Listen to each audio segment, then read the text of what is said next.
Hi there everyone, Ashley here again from European Location Services. So you may have seen my video yesterday where I discussed a few of the things I love about Spain, the joys of Spain.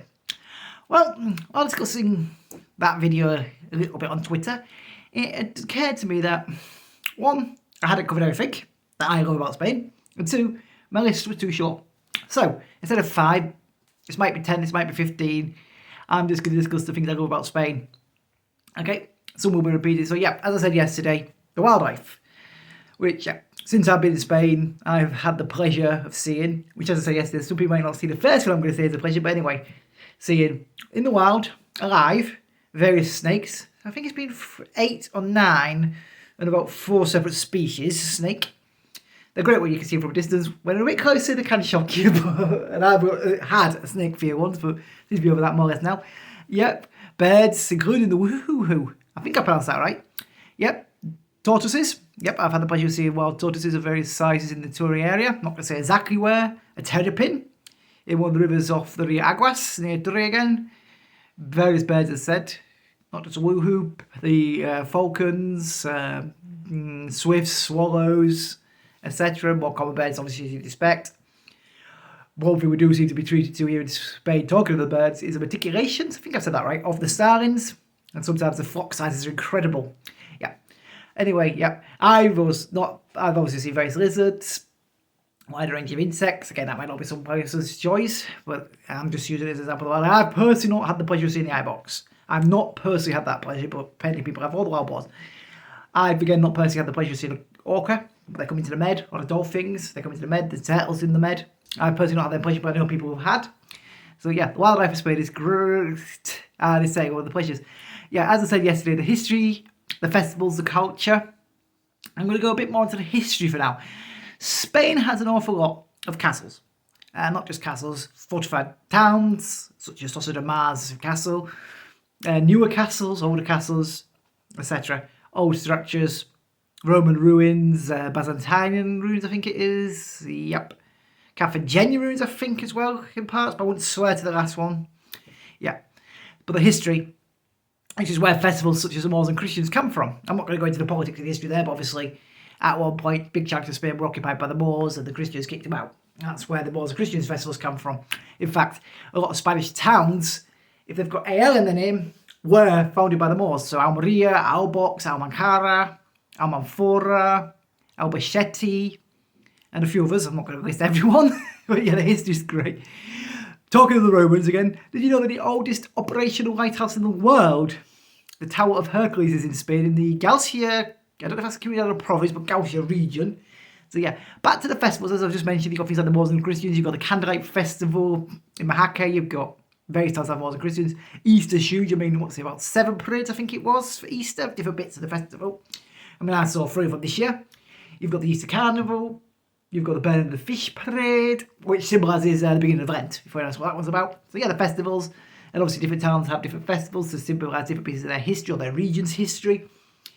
And obviously there are the historical festivals, the religious festivals, and there's obviously the carnival festivals, or there's the parade, there's the ones that are just for fun. So yeah, the history, the culture, the festivals, yeah. So we'll see, Spain's very manana. Spain has got a laid back, in many areas, laid back, relaxed lifestyle than some higher paced countries, but that's not necessarily a bad thing. That can be, once you get used to it, one of its joys. Things get done when they need to get done, but it can be a more relaxed, laid back atmosphere. I mean, Spanish weather, which is clearly a joy of Spain, also leads them to have a much more outdoor lifestyle. What can't you beat about that? I mean, in the summer, long bright days with large warm temperatures right up to beyond dark, enable you to be outside, spend outside plenty. I mean, you can be eating and drinking in bars, restaurants, or outside when it's dark, even in July and August, September, etc. Yeah, which gets me to the food. Oh, back to festivals and food while I'm just thinking about it. Do you reckon Garucha, for example, you've got the Red Shrimp Festival. So yeah, food. Everyone knows Spain is home to paella. Now, nothing started in there, and however you pronounce that ham joint, I can't pronounce this, I'm not going to attempt. But yeah, the food's also a joy of Spain. I mean, you've got, take the cost of living related to food. I mean, as I said yesterday, €5 at the Turin weekly market for 2 kilograms of strawberries. We're talking fresh strawberries. We're not talking weeks old or anything, we're talking fresh. Yeah. The cost of living is another joy of Spain. As I said, property prices are often lower. Cost of food, as a rule, is lower. Obviously, some things are more expensive. That's every country. No country's got everything to be cheaper than somewhere else. But yeah, the cost of living, the food, the drink. No, sangria is not actually a Spanish drink before someone says it. It is in the sense that it's sold in Spain, but it's mainly in for the tourists. Yeah. Spain has many good cervezas, which is Spanish for beer brands. Mao, Cruz Campo, Amstel, and various others. Yeah, with the food, the drink, the culture, the history, the weather, the people. Yeah. And I'm not criticising other countries, saying other countries aren't friendly, but you can often, especially in smaller Spanish towns, be walking down the street and say hello to people, you get the hollers, the como estás, etc. And just general small talk, chit chat. I mean, at the festivals, you'll see people don't necessarily know each other chatting and just enjoying things together, and it's just the outdoor lifestyle, because of the weather, does seem to lead to a more friendly approachableness. Yeah. So let's see. Yeah. What about the coast? As mentioned, Spain has got a beautiful coast, home to many different species of wildlife. Yeah. Because Spain is the second most mountainous country in Europe, that does lead to points where you're talking coast, where it's just cliff, mountain, whatever you call it, leading right into the sea, and it creates some incredibly isolated but stunning, beautiful coves. Then you've got miles along sandy beaches in parts of Spain. So yeah, you've got a varied coast that enables you to, if you want to be in the crowded beaches, great, you've got the crowded beaches. You want the more isolated beaches by yourself, again, you've got them. This does mean that you've got miles and miles of sea where you could be swimming, enjoying the fish and stuff if you're snorkeling or scuba diving or doing other similar water sport activities without necessarily any people about, disturbed. I just have, if you want it, the feeling that you're one of the only people in the world, or if you don't want that, you can go to the more busy beaches, etc. Yeah. I mean, talking of the beaches and coast and the varied scene, you take the Spanish town, as I already mentioned, it's Tossa de Mar. Between Tossa de Mar and several of its villages near it, you've got, and obviously go north of it as well, you've got the forest, which literally edges straight onto the coast. So you've got coastal forests, which creates an incredible thing as well. Yeah.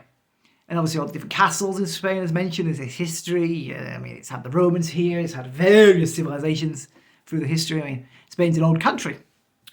Yeah. Which has led to incredible different architecture. I mean, you've got various styles of architecture in Spain too. I'm not going to list them all because I'm not an architect. I'm not knowledgeable on that. But you've got various beautiful different styles of architecture. Some which are Moorish inspired, some which are more medieval Christian, etc. So yeah. But yeah, the people, the culture, the history, the weather, the wildlife, the coast, the scenery, the landscape, the food, the drink, the cost of living, the often lower property costs. I mean, there's so much to love about Spain. It is a great place to live, in my opinion, and that isn't biased. Yes, we move here at European Location Services, ERS. We move people to Spain, but at the same time, we also live in Spain. So yeah, if you want to move to Spain, whatever your reason, even if it's not one I've listed, hey, if it's not one I've listed, why not put it in the comments? One of the things you think is great about Spain that I've not brought up yet. Pop it in the comments. I'd love to hear your thoughts.